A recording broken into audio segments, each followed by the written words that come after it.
वैभव गहलोत के ऊपर अटैक किया गया है। आप जवाब दीजिए। दूसरा मैं कहना चाहता हूं प्रमोद जैन भाया जी के ऊपर, कि 9 लोग जो मुख्यमंत्री के गोविंद सिंह डोटासरा जी की बात कर रहे हैं, उनके भाई, उनके बेटे, उनके 2 करीबी, उनके मंत्री, उनके कांग्रेस के चीफ, इन सब पर 9 लोगों पर इतने बड़े बड़े आरोप हैं। सब गोविंद सिंह डोटासरा के बारे में पता करिए, उनके परिवार के 3 लोग आरएएस क्यों बन गए, ये उनका गुनाह है भैया।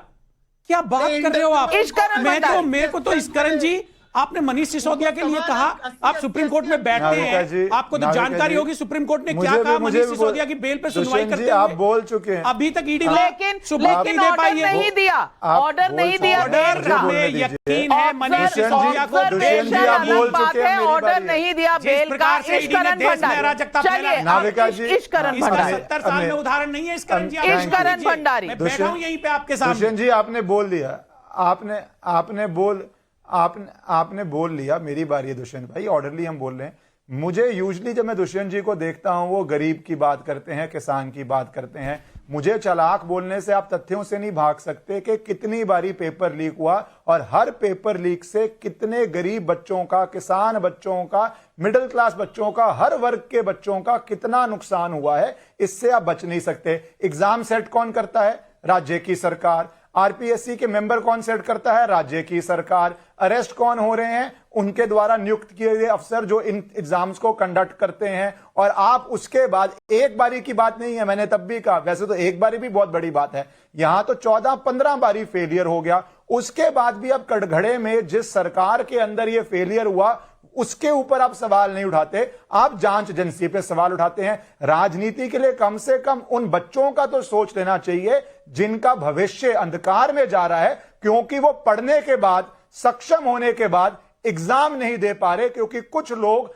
एग्जाम माफिया, कोचिंग माफिया के द्वारा लाखों करोड़ों की संपत्ति कमा रहे हैं और उन बच्चों की नौकरी से उनको वंचित रख रहे हैं। यहां बच्चों के ऊपर 15 बारी पेपर नहीं हुआ, उस पर आप क्यों नहीं कहते कि राजस्थान सरकार क्यों उसमें फेलियर रही, क्यों वो सक्षम तरीके से एग्जाम करके जॉब नहीं दे पाई? सरकार ने क्या अच्छा किया, क्या बुरा किया, उसका फैसला जनता कुछ दिन में कर देगी। ये पॉलिटिकल बात है। शहजाद जी बताएंगे क्या क्या सरकार ने नहीं किया। एक नहीं, 2 नहीं, 15 भर्ती परीक्षाओं में पेपर लीक होते हैं। 15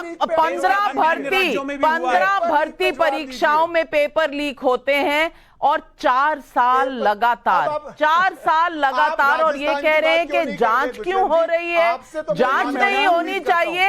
ये राज्य सरकार बहुत ईमानदारी से कर रही है। सवाल पूछ रही है, आप पब्लिक के सवाल सुनिए। पुष्पक भाई साहब, जनता से ऊपर कोई नहीं है।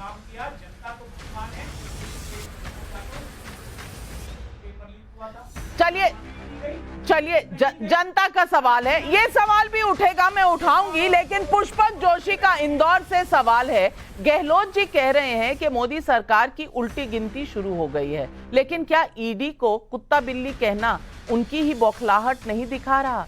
सुधीर का दिल्ली से सवाल है। विपक्ष ये नहीं बोलता कि मेरा नेता भ्रष्टाचारी नहीं है, वो ये बोलते हैं कि जांच मुझ पर ही क्यों, बीजेपी पर क्यों नहीं? भला ये क्या बात हुई? वरुण पुरोहित जी, इसका जवाब दे दीजिए। जी शहजाद, आ रही हूं आपके पास, आ रही हूं। मैं सोचता हूं बीच में नहीं बोलेंगे। ये इन्होंने बात करी सचिन पायलट की, कांग्रेस के नेताओं की। देखिए, डेमोक्रेसी होती है, उसी में प्रश्न उठाता है कोई, इंटरनल पार्टी डेमोक्रेसी है। अब आपको मैं बताऊं, कैलाश मेघवाल जी वरिष्ठ नेता हैं बीजेपी के, उन्होंने प्रश्न उठाया तो इन्होंने पार्टी से बाहर निकाल दिया। अर्जुन मेघवाल को भ्रष्ट कहा। तो ये हमारी पार्टी में नहीं कि कोई क्वेश्चन उठाए तो उसको बाहर निकाल दो, क्वेश्चन नहीं उठाने दे। दूसरा, इनकी जो मैं कह रहा हूं, मैं अशोक गहलोत जी इनसे भी आगे जा रहा हूं। पिल्ला शब्द प्रधानमंत्री जी ने लिया था, ऐसे शब्द मैं नहीं प्रयोग करता। लाल डायरी वालों का क्या किया आपने? वॉशिंग मशीन की बात जो है वो गलत है। ये बीजेपी आज जो है ये बिड्डी, अरे यार बीच में बोलते, फिर आप में भी डिसिप्लिन तो है नहीं, डिसिप्लिन तो आप में है नहीं। मैं तो नहीं बोला बीच में, आप दलाल शब्द का उपयोग कर रहे थे।